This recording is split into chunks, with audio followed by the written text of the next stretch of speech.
we have to take time to talk to, give this information to the boy child out there that, look, there's nothing wrong with you. It's just the change that is supposed to be there. And when it finally comes, you have to know what to do.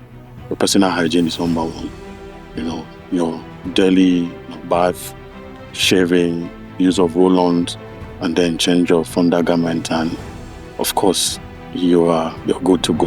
The information, the fund, the resources that have been channeled towards a girl child is enormous, to the extent that it's as though society is beginning to forget the boy child. I used to tell people that if a lady menstruates in public, there'll always be a woman who will be there to support her. Get my sweater, get my even clothes. the men. Even the men will support. But as a man, who do you talk to? When most boy children reach out to me, and they always say one thing: this is my first time of engaging in sex.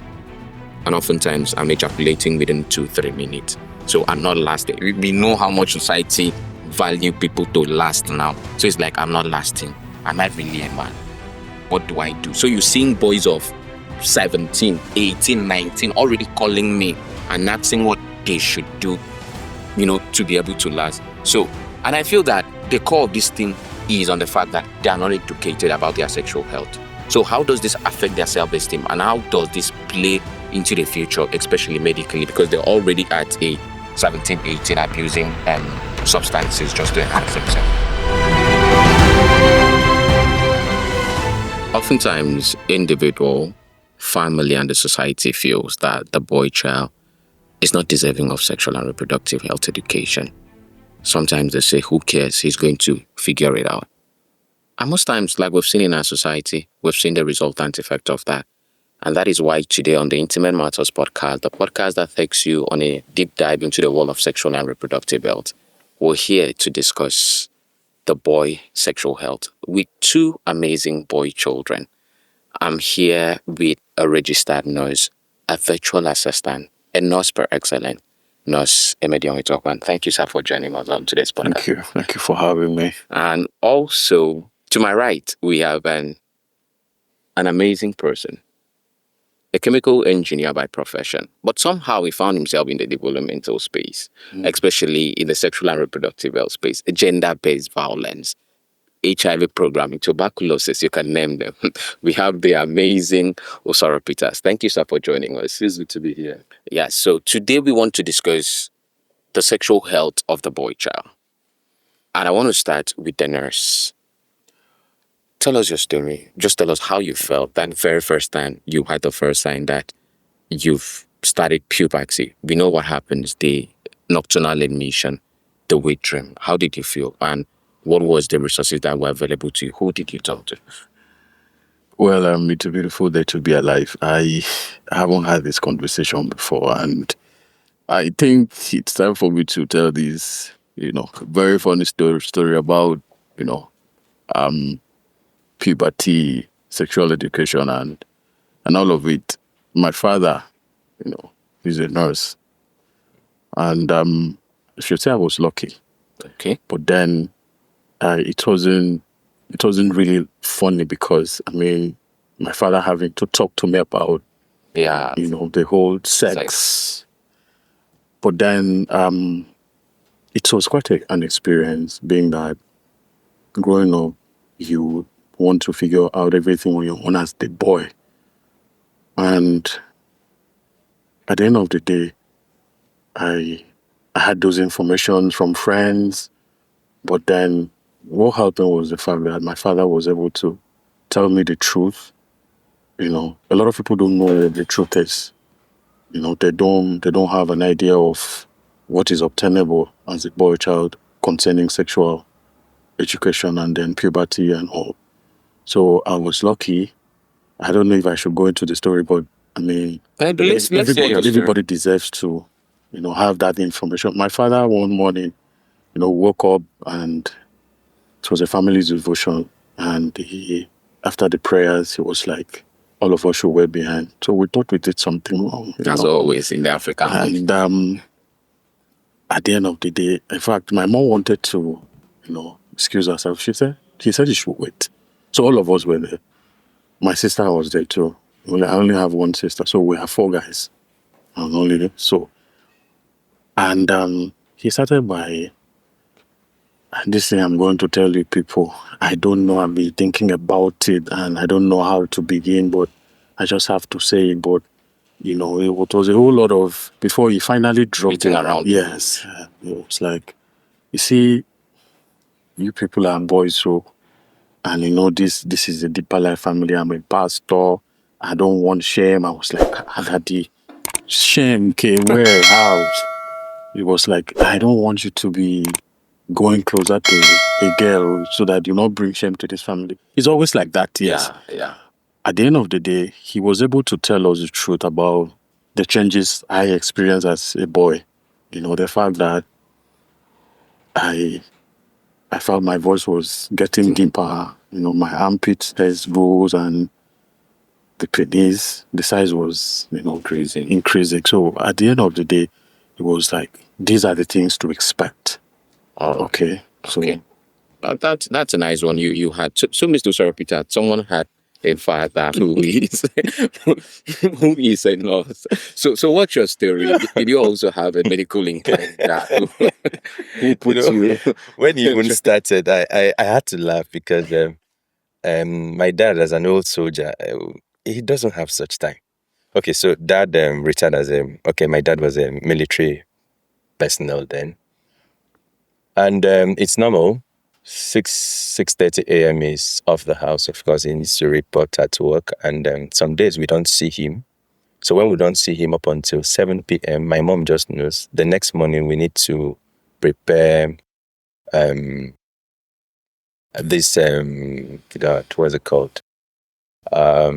The bedspread. There's this other one that is the camouflage stuff to give to any of our neighbors that are going to work, because we know that he's been locked at the gantry. So my dad is one of those military men that just believe that things should be done the right way.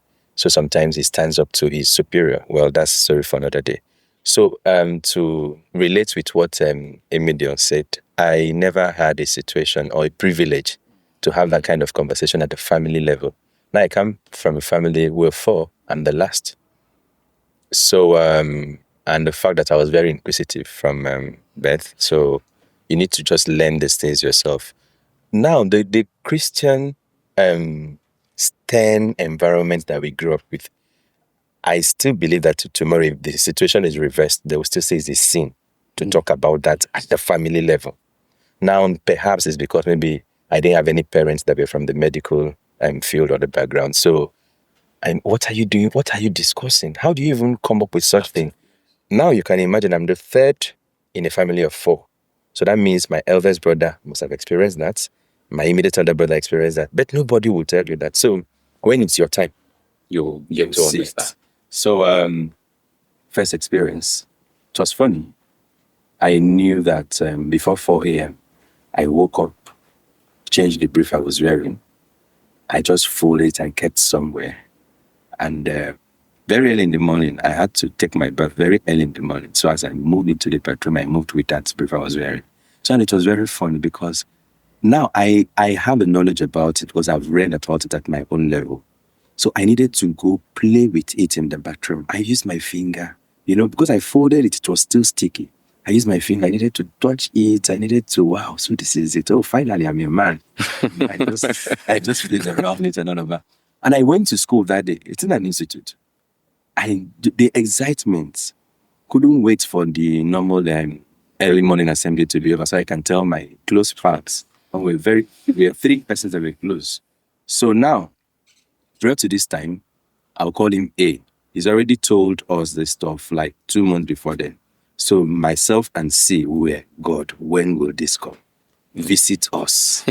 So when it finally happened, as we just finished from the assembly, I dragged him there. I said, my own don't happen. My testimony don't lie. I said, he did game.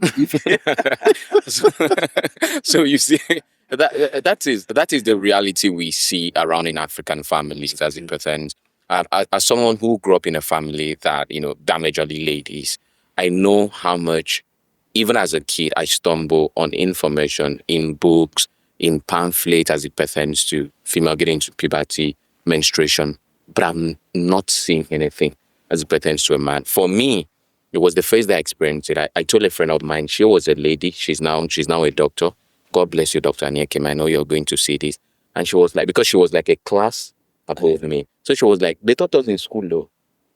This is Wade Dream. I was like, Wade Dream. That thing they taught you people. She was like, yeah. So she gave me a book to read through and know what it is. So that is the reality. That is why we are having this conversation. We are boy children, and we are hoping that they teach us these things, just like, there are resources. That if I used to tell people that if a lady menstruates in public, there'll always be a woman who will be there to support her. Get my sweater, get my even clothes. the men. Even the men will support. But as a man, who do you talk to? So we talked about puberty and the bodily changes, the changes in voice and the haze and the growth. So let's step into the care, because that's another aspect of puberty that no one looks at. Women are shamed a lot when it comes to care. So most times you go on social media, you go on the media and you say you're smelling down there. Nurse, so what are the tips you would give to men and boy children, because men are just older boy children, as they approach puberty and as they are going, as it pertains to their personal and genital self-care? Okay, just like I told my little story about my father, it was an elaborate conversation that morning. He went straight to telling us, if we see these things, these are the things you need to do and all of that. So for a boy child, it's should I say unfortunate that we don't have much of that information. So most of the boy child around would just probably just see these things, and just like my brother said, of course he read a little, so he knew that okay, he should package himself into the bathroom and Clean take a himself. shower. It starts from there. Personal hygiene. You have to, boy child that sees that, oh, this is a wet dream, have to take your bath. Change your undergarment, and then the shavings, because of course the pubic hairs will cause you to smell funny. So personal hygiene is number one. And how do you go about this? Of course, you need to start using roll-ons just to smell good. So it's a lot, but we have to take time to talk to, in fact, give this information to the boy child out there that, look, there's nothing wrong with you. It's just the change that is supposed to be there. And when it finally comes, you have to know what to do. Your personal hygiene is number one. Your daily bath, shaving, use of roll-ons, and then change of undergarment, and of course you're good to go. All right. So it is not just for women alone to be changing undergarments, to be taking their part. It's also essential, because I know, I'm saying this on behalf of my neighbor. There are boy children that we on their undergarment. They use their nose to check if it's okay. So they just And of course, yeah. And then they move on. And then the fact that we are men, like the boys, we always have these our group and all of that. Sometimes we tend to share personal stuff. Okay. But it is wrong, actually. So you avoid sharing personal belongings as per your undergarment. You don't know what this other person is keeping for you, but if you do that, that's because you don't have the information. But then when you're approaching puberty, you just know that things supposed to be personal hygiene, your sponge or soap, your shorts, you're not supposed to share them. All right. So it's essential, especially for children and the boy children and in boarding houses, not to share their personal undergarment. And it's also essential for you to know that you're also supposed to change and keep yourself clean, just like the women. And Mr. Sir, like when I started, I talked about the fact that most times, like from what we see and what they do, especially in the society, most times boy children don't have the information. They feel and think that boy children will have it figured out as they go along the way. I know you have experience working in the sexual and reproductive health space. You've come in contact with various boy children in various capacity. Is it really true that these boy children always have it figured out? Or do they sometimes fall on the way, if I am to use that word? Well, it's a yes and no question. Sure. Along the line, most boy children figure out. The question is, to what extent and what's where the risk involved in trying to figure it out? Because it brings to the question of peer pressure, where most times, okay, for instance, as related to what I said earlier, where I had to tell my two friends at school just that information. Now, the third person, Mr. C, was very, very not comfortable after 2 months, because it was a 2 months window after Mr. A had his and mine arrived. So he was also expecting that all things being equal. So when it got to 3 months, he was uncomfortable because to him it's like maybe God has forsaken him or something. And this brew anxiety. You don't know who is able to communicate. You don't even know who to speak with. Between that 2 months, after my friend had his, I was disturbed in a way. But then, who do I talk to? Where do I go to? What do I say? So I figured it out myself. Most boy children do that themselves, but some are very unfortunate. Some are just caught in the web. So the effect is where you see the lack of hygiene and every other thing that we're talking about. You can see very well that before now, it is believed that as a boy child, you're not supposed to have those personal stuff yourself. I remember very well when we started tertiary institution. As a boy child, if you're seen with roll-on or spray, there's this mockery among the boy child. Yes. Like, this one a woman, did they use perfume, did they use perf, did they use roll-on? And Right. there's this thing about personal hygiene, you're not supposed to travel with your towel. When you bath finish, come on, stand, water go dry for your body. Or use your boxers. Right?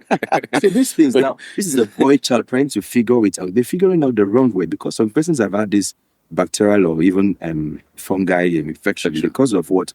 You use your singlets that you wore yesterday. You wipe dried your up yourself today. You dumped it. You went to school. You came back from school. You ripped that one you sun, drying it. You went back to the other one that you kept. So the information out there is not enough for the boy child. I really wish, because I know what in the development, okay, I'm still there. I have friends that always wish and pray that we have the resources to channel into the boy child, because the information, the fund, the resources that have been channeled towards the girl child is enormous, to the extent that it's as though society is beginning to forget the boy child. But I am happy that as we grow, figuring it out ourselves for some persons, the awareness is also coming up. And I hope that in the nearest future, we'll have something balanced, in as much as I still don't want to drag with them. When I mean them, I mean the girl child and their sponsors. But I also hope that attention, because the effect is always on the society. Whatever you think you're doing for the girl child, be it hygiene, be it training and discipline and the rest, and you fail to do that with the boy child, it is the girl child that even suffers the more tomorrow. Because the nuisance nature, the health challenges that most boy child will likely have ends up with to the girl child. Who even suffers in the future. Most times, because of the way it is, the boy child gets to die first before the girl child. So while she's alive, she suffers for the negligence that her parents did of not educating or training this boy child. So before the boy child died, when we talk about maybe, for instance, prostate and the rest, she suffers it so much in their marriage. She suffers it, and finally the boy child died, which is the man.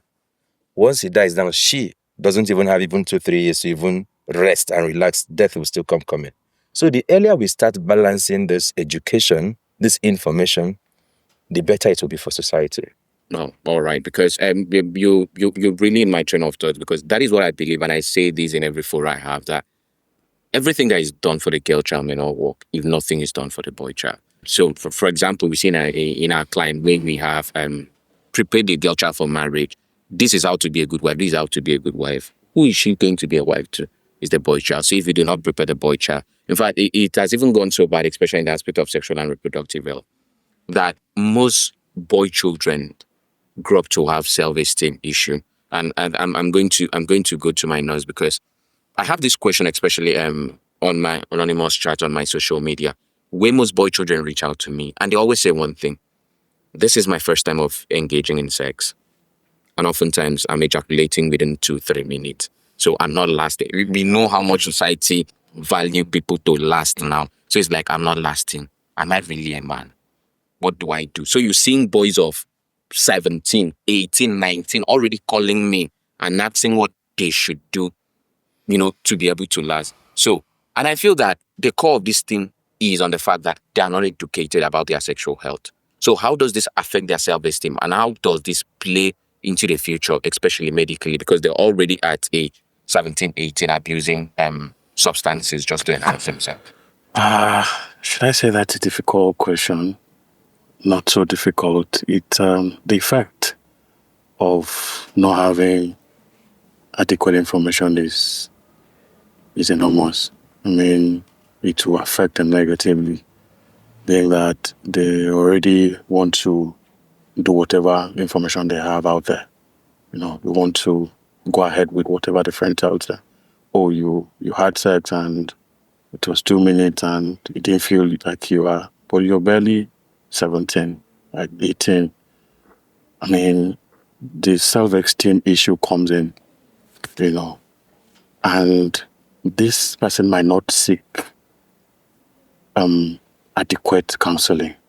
By that, talking to maybe trained medical personnel, to tell them that, okay, look, you're not even supposed to, all right, to start this, but since you are doing this now, this is it, So it goes down to why we're here, the awareness, the information that, is supposed to be given to the boy child to help them navigate their way through. I mean, yes, the world has evolved, so a boy of 18 will always want to explore. Of course, that is not the crime. Of course, when you're up to 18, you're considered to be a matured human being, so you can, of course, go ahead and do whatever you want to do, but how? Okay. Yes, how are you doing that? Now, it goes down to the aftermath. When you're done having this sex for the first time, maybe your self-esteem, I felt like I ejaculated in 2 minutes. Okay. And now the society is already on your neck. That 2 minutes, man. So at the end of the day, it still gets back to adequate information. I mean, at that stage, somehow people are uniquely different. The developmental part of you, the anatomy and everything. You might not really, even when you look like, okay, well, there are certain things that you might not still have, at the optimal level for your sexual activities at the time. So, yes, negatively, it affects the boy child going forward if he wouldn't seek a proper counseling, a proper, health counseling and all of that, and then proper guidance. All right. So going forward, if you do not have the right information, and it's important to point it out there that most boy children try and get people pregnant the first time they try, because people think that you're right, they may not even be. I read stories on social media, and you're hearing a child of 12 getting an older woman pregnant, which will come to the abuse of the boy child, and they feel that child has never had a wet dream. A wet dream comes after the sperm had already developed and has matured. Yes. So it's just like the female reproductive cycle. You ovulate first before you menstruate. So it's possible you've already ovulated, you are yet to menstruate, and you went to have sex. That is why most people, about 40% of persons, get pregnant or get somebody impregnated at the first time they are trying. Because in their mind, they are not mature. But inside their body, the cells, the sexual cells and the gametes have matured. So, Mr. Sir, about the issue of self-esteem, how does this play when the boy child grows up as it pertains to consent and boundary when he's having like a sexual relationship with someone? Because I know men being egoistic. When somebody tells you you're not a man, oftentimes you want to prove, you always want the world to see that me of yesterday that I was not a man, today I'm a man. So how does this play into consent and boundaries when they've developed or when they've grown older and are trying to navigate the world of sexual relationship? Well, that's I'll take that in two ways, because about a man trying to be egoistic, as I said, is naturally so. It's not all men that still go for that to prove a point. Exactly. Some men, when you tell them you be 2 minutes man, do well. they've backed out completely. So we're talking about self-esteem now. They've backed out, and the effect is that because society had made it look like the boy child is not supposed to have emotions. The boy child is not supposed to be vulnerable. The boy child is not supposed to cry. The boy child is not even supposed to complain. So he goes back, bottles this up, and stays there, and may decide to stay even for the next 5 years without even having a relationship. I'm not talking about having sexual a relationship. He's just there because as at this point, his self-esteem is down, is low, has been abused. So he's just there. He's thinking, who will I talk to? What if I go back and it happens again and she tells me this? So instead of that embarrassment, the guy lock up. Now, this is the effect is that it makes some persons the whole delay in even marriage.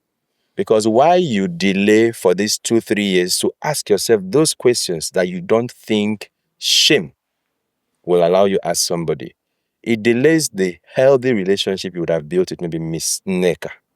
So you're there, you're bottling things up. You see Miss Neka, you like her so much, but you cannot even approach her because what if Miss Neka now say, let's go and do some willy?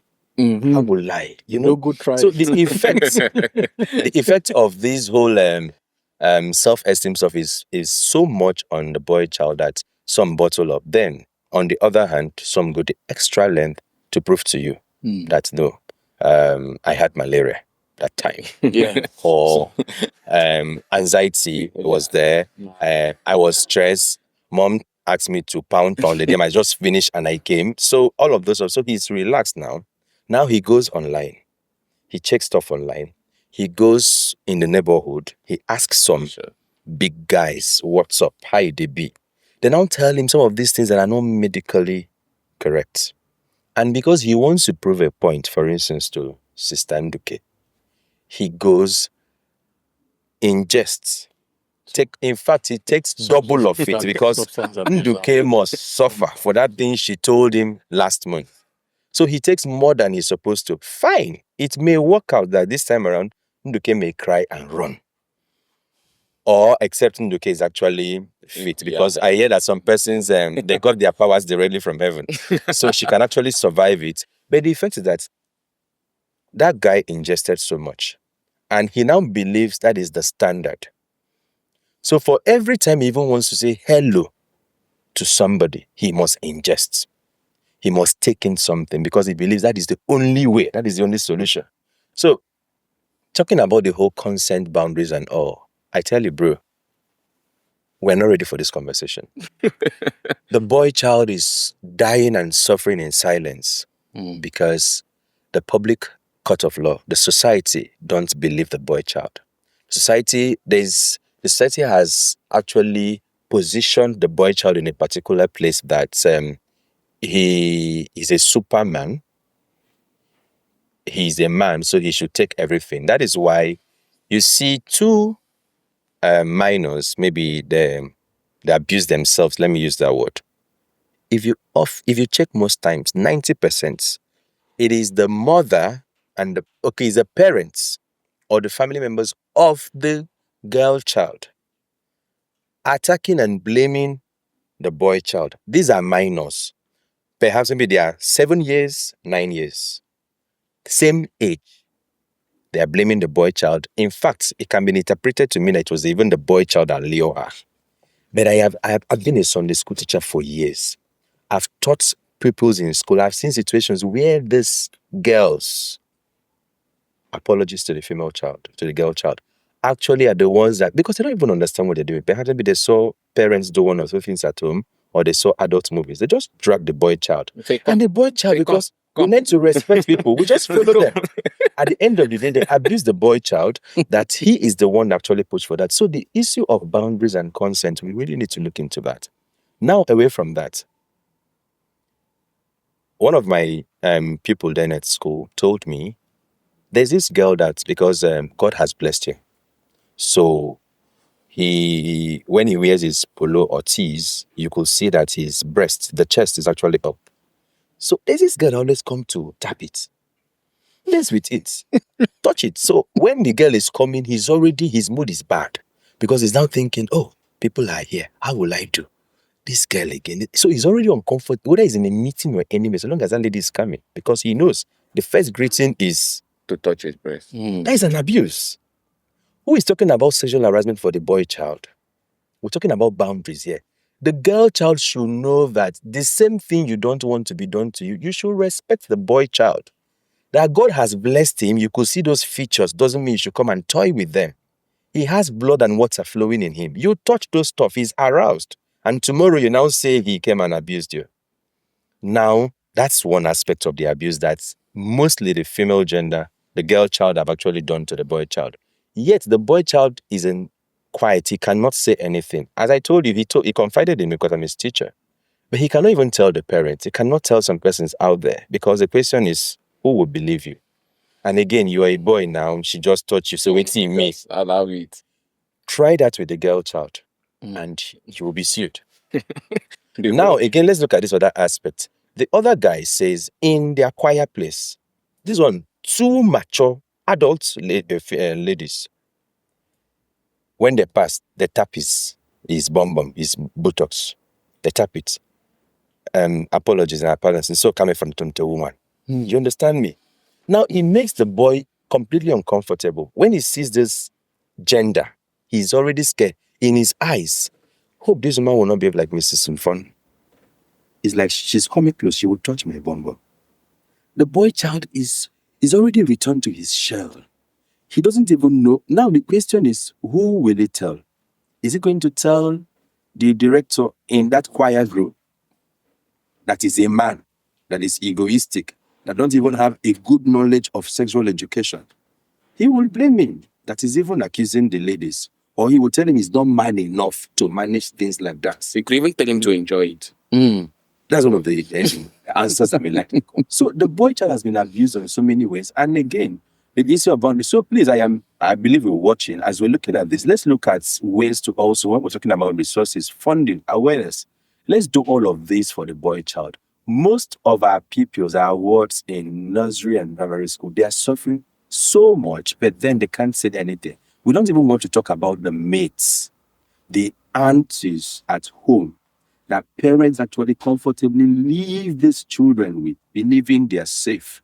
Now, if it was a girl child that was at home, the mother and the father will not even, they will be scared. Yeah, They'll be conscious. Yes, because it's a boy child.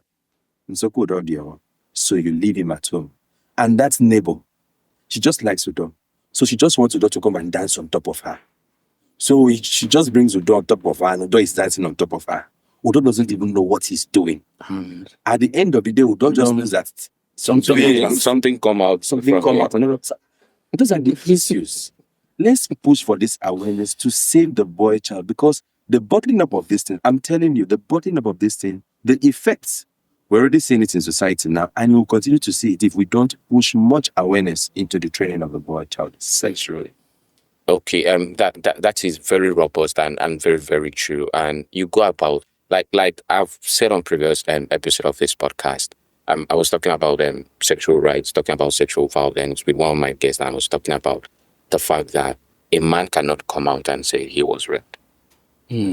Everybody will look at you with one kind of Question will be, you enjoy or you not enjoy? because like her. because also people will be like, your thing no stand. Oh, so you stand or you don't stand? So I always ask, is sexual arousal, like the fact that you're aroused, is that consent?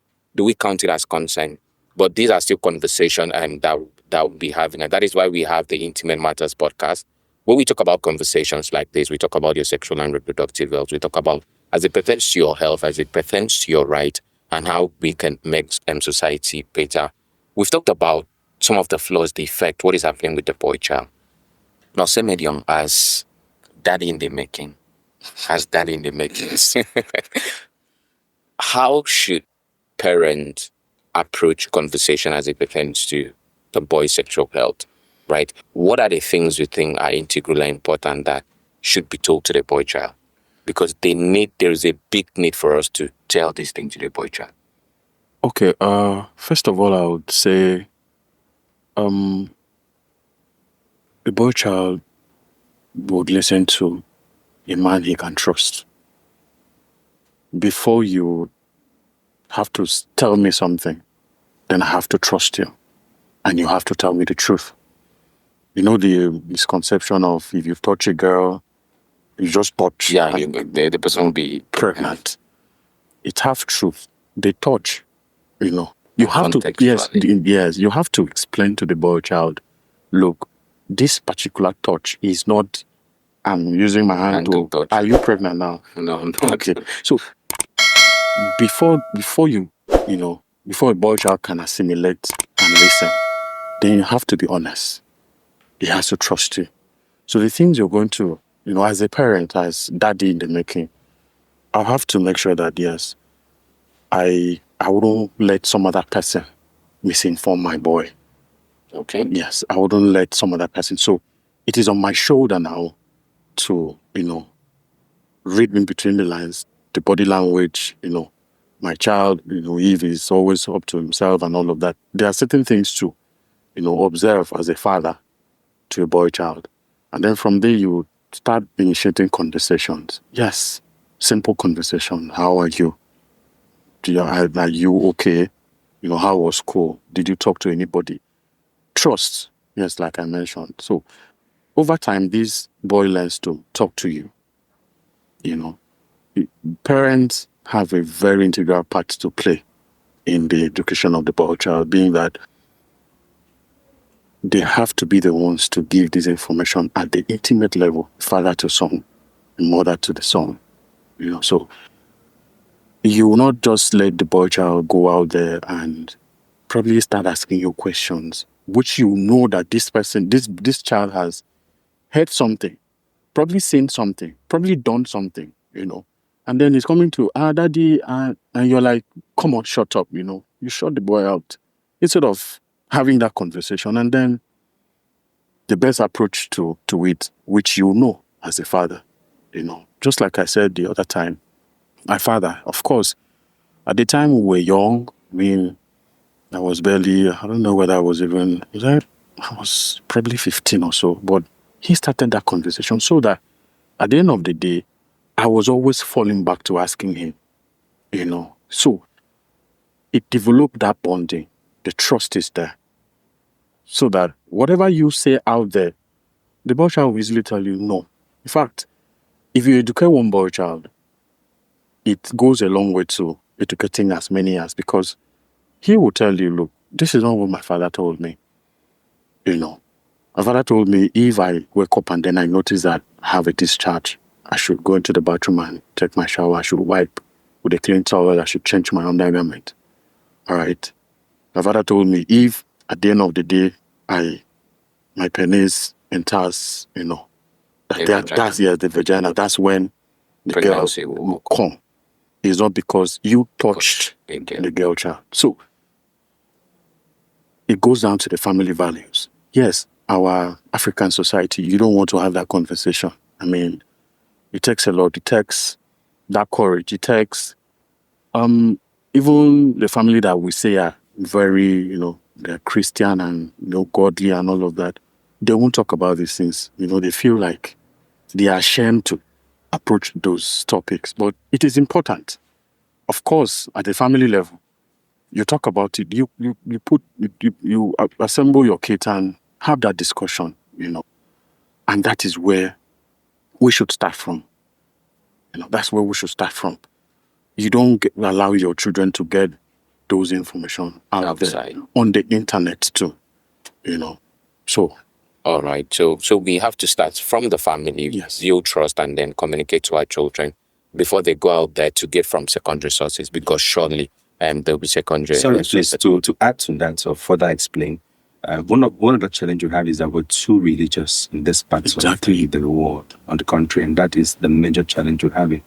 So that's why you can see very well, I don't know, I think the numbers are going down now. You hear that pastor pick, you know, and you need to vote, kiddo. Now, this is because our parents, they gather us every morning and possibly every night for morning and evening devotion. To them, that is the major thing that they pull the children away from education. Yes. So they don't gather the children to actually talk to them about this other aspect of life. Because, I mean, it is not biblical. So, these children, especially the one from very recognized Christian homes, they can't even have that conversation. They learn these things on their own, except for very exposed parents now that are also pastors and reverends. They look at it and over. So, if we understand the fact that the godly principles we're talking about, I've seen situations, I've had situations where children were actually caught in the corner. As at that point, they can't even declare even Psalm 23. They can't even say, rebuke the devil and he will flee. It is the knowledge that you're giving to your boy child as a father or a mother that will help him in such situation. Not really I'm not saying morning devotion is not bad, but also dedicates a little time. Again, the vulnerability part I'm talking about on the part of the father is very important.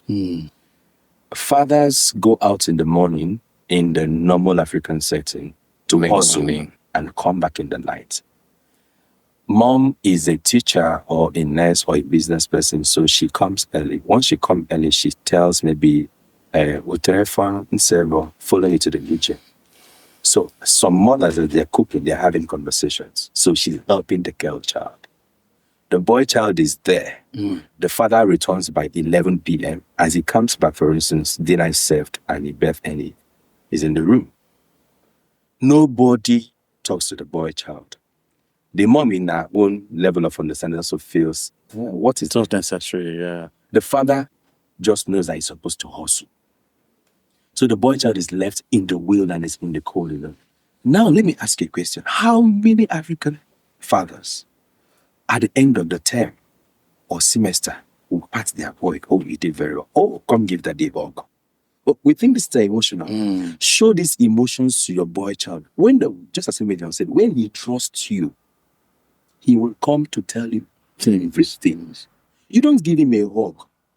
The fathers, they believe it's their daughters that are supposed to hold their hand and walk to the salon. I thank God for some fathers this day. I go to salon and I get to see them. They come with their boy child. Some have cars, but they decide to even trek. The idea is so that they can have conversations on the road. When you start at that level, you build that bond.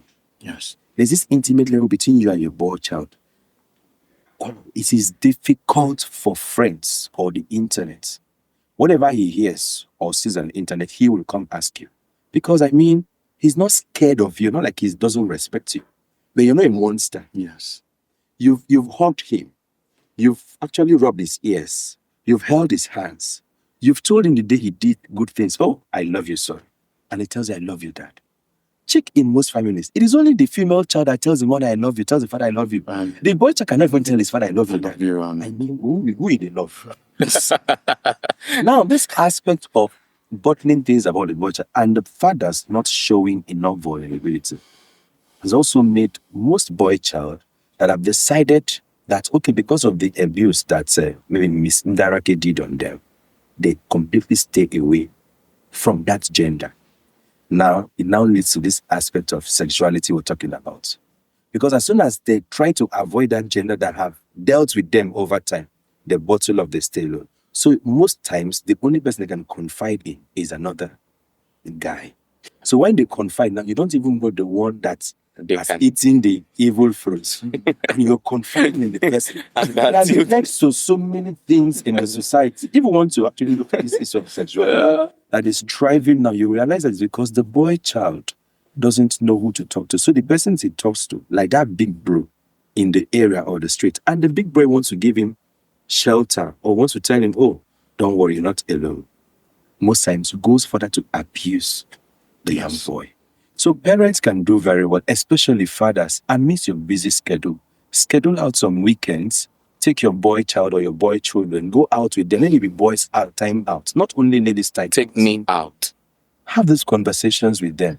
They will come to you in that vulnerability. They will tell you that, oh, somebody said this, oh, that I saw this.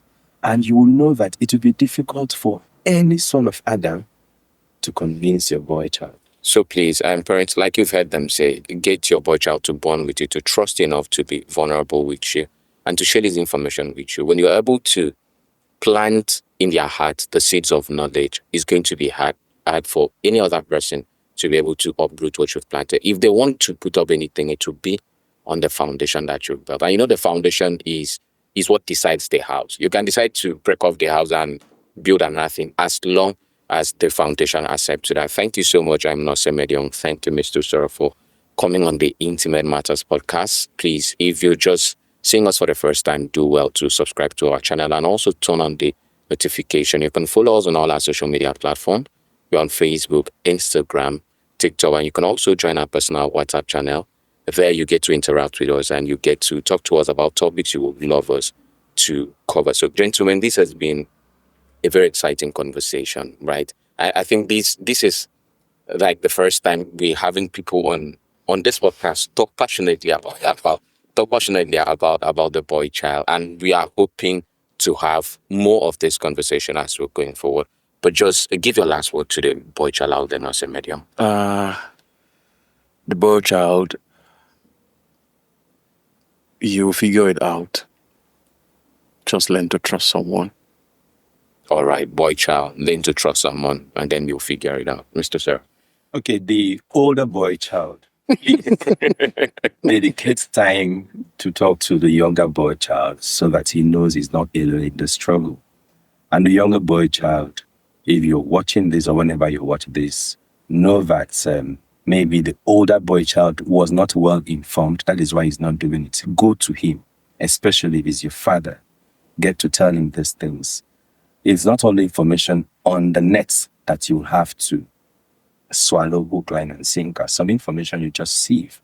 And again, when you belong to platforms, as the host for today said, like the Intimate Matters and all of that, when you subscribe to channels like this or you watch things like this, you get the right information so that you know that it is not all information on the net. That's actually what you should consume. God is with you, and you will succeed.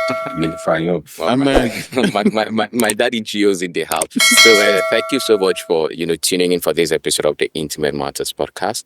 And as always, we're here to share with you information as it pertains to your sexual and reproductive health. I am your host on this podcast. My name is Nurse Akwawo Akban. They call me the Deep Nurse, and we're saying bye for now.